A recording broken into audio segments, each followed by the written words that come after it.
अशहदु अन्ना Muhammadan रसूलुल्लाह।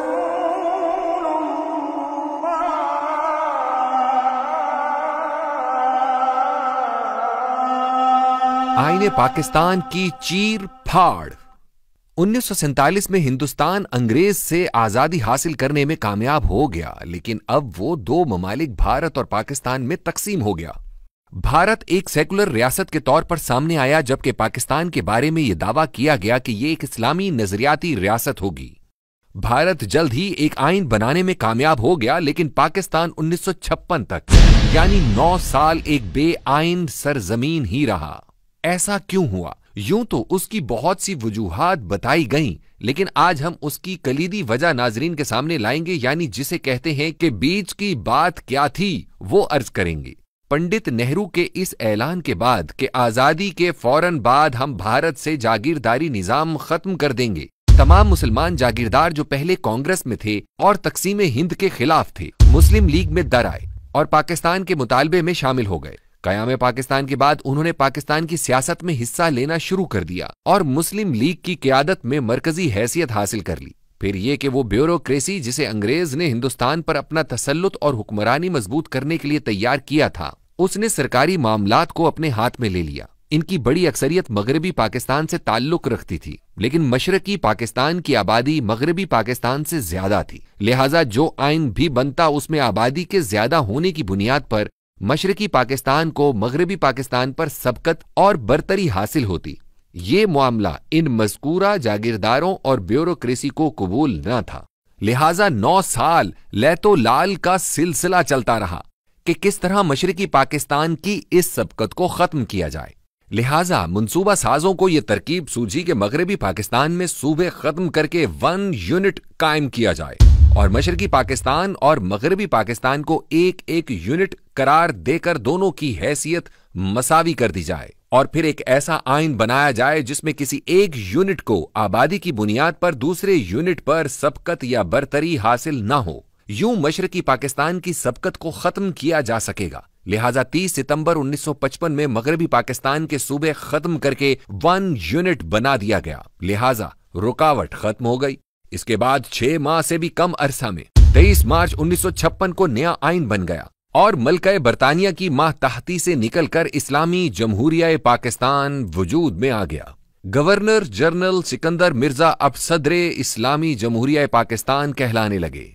यहां ये कहानी तो खत्म हो जाती है कि पाकिस्तान 9 साल तक आइन क्यों ना बना सका, लेकिन अभी हमारी मुसीबत खत्म नहीं हुई थी, इसलिए कि 1956 के आइन से जो अंदरूने मुल्क मफाद परस्त अनासिर अपने मकसद में कामयाब हुए थे और उस सियासी अदम इस्तेहकाम के खत्म होने के इम्कानात पैदा हुए थे, जिससे बार बार वजीर आजम तब्दील हो रहे थे। अलबत्ता बैरूनी तौर पर पाकिस्तान को कंट्रोल करने वाले अनासिर अभी अपने मकासद हासिल नहीं कर सके थे। ये वो बैरूनी कुव्वतें थीं जिन्हें लियाकत अली खान के अमेरिका के दौरे और वहां तय पा जाने वाले मामलात ने बहुत मजबूत कर दिया था। जनरल अयूब खान लियाकत अली खान के उसी अमरीकी दौरे की पैदावार थे, जिन्हें इस दौरे के बाद पै दर पै तरक्कियां देकर आर्मी चीफ बना दिया गया था। 1958 में अमेरिका के दौरे से वापसी पर आर्मी चीफ अयूब खान ने 2.5 साला नन्हे मुन्ने आइन को अपने भारी भरकम फौजी बूटों तले कुचल दिया और 1956 का आइन दम तोड़ गया। अब पाकिस्तानी कौम पर मार्शल लॉ मुसल्लत कर दिया गया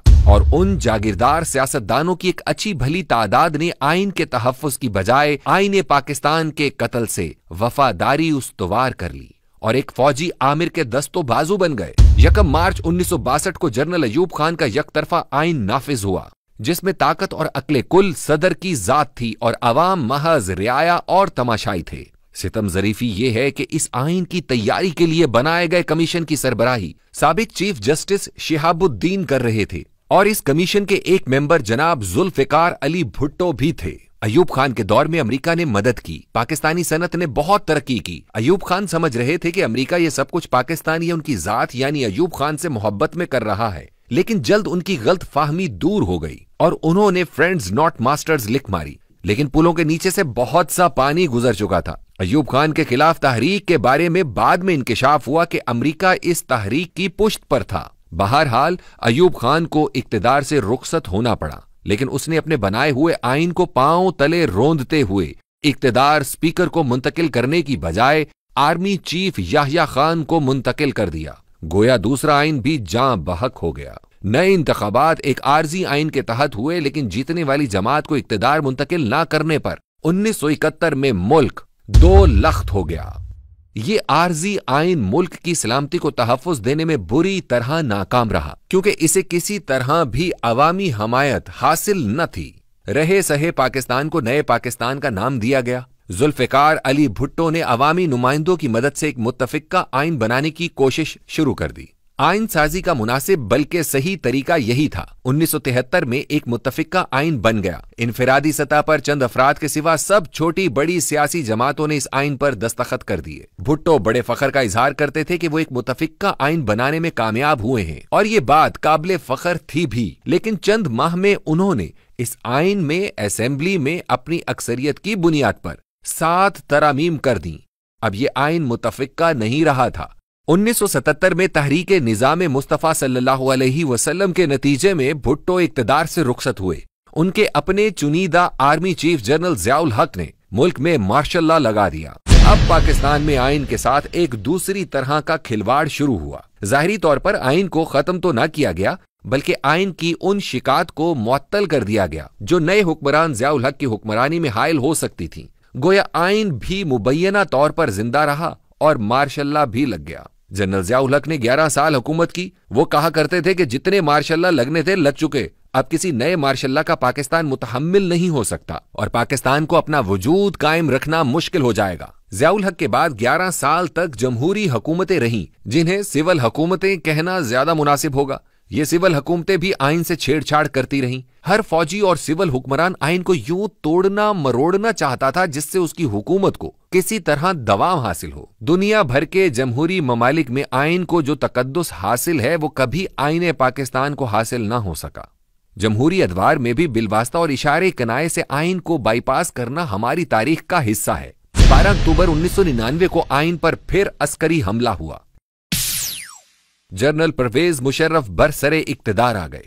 आइन के हवाले से हीला साजी में उन्होंने एक कदम और आगे बढ़ाया और चीफ मार्शल लॉ एडमिनिस्ट्रेटर की बजाय सिर्फ चीफ एग्जेक्टिव का साबिका अपने नाम के साथ लगाया। एक बार फिर आइन को कत्ल करके जिंदा है आइन जिंदा है का नारा जोरदार अंदाज से लगाया गया। आला अदलिया ने एक मर्तबा फिर नजरिया जरूरत को जिंदा करके आइन शिकन को तकवीयत बख्शी। मुशर्रफ के बाद हुकूमत फिर अवाम को मुंतकिल हुई। एक बार फिर आइन के साथ बिलवास्ता छेड़छाड़ शुरू हुई, लेकिन इस मर्तबा ये बढ़ते बढ़ते अब एक बिला वास्ता शक्ल इख्तियार कर गई है, बल्कि वाज़े और ऐलानिया तौर पर आइन शिकनी की नौबत आ गई है। हुआ यूं कि 2018 में मुंतखब होने वाली हुकूमत को उस वक्त की अपोजिशन ने सिलेक्टेड हुकूमत कहा और जोर आजमाई शुरू हो गई। याद रहे कि पाकिस्तान में कोई एक हुकूमत भी आज तक ऐसी कायम नहीं हुई है जिसके सर पर स्टैब्लिशमेंट का दस्ते शफकत ना हो। 2018 में इमरान खान की जमात तहरीके इंसाफ को भी हस्बे मामूल ये सहूलत हासिल थी।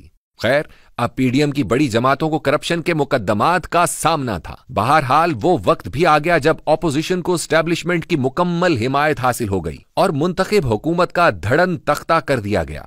स्टैब्लिशमेंट का पीडीएम की मदद करना इसलिए भी आसान हो गया क्योंकि इमरान खान अमेरिका से ताल्लुकात बिगाड़कर अपना रुख रूस की तरफ कर चुके थे। लिहाजा एक ऐसी हुकूमत बन गई जिसे अमेरिका की मुकम्मल पुश्त पनाही हासिल है। लेकिन हमारी तारीख में जो बात इंतहाई गैर मामूली और माजी से मुख्तलिफ हुई वो ये थी कि इक्तदार से फारिग होने वाला इमरान खान जो दौरान इक्तदार इंतहाई गैर मकबूल हो गया था, अवाम ने उसे सर पर बिठा लिया और नई हुकूमत इंतहाई गैर मकबूल हो चुकी है, जिसकी वजह से वो इंतखाबात के इनेकाद से फरार हासिल कर रही है।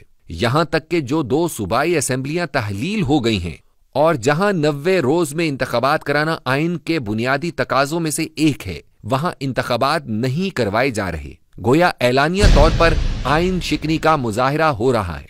हीला साजी करके अदालत के अहकामात मानने से भी इनकार किया जा रहा है, जिससे मुल्क बदतरीन आइनी बहरान का शिकार हो रहा है। आने वाले वक्त में क्या होता है इस पर भी आइंदा तबसरा करेंगे इंशाअल्लाह।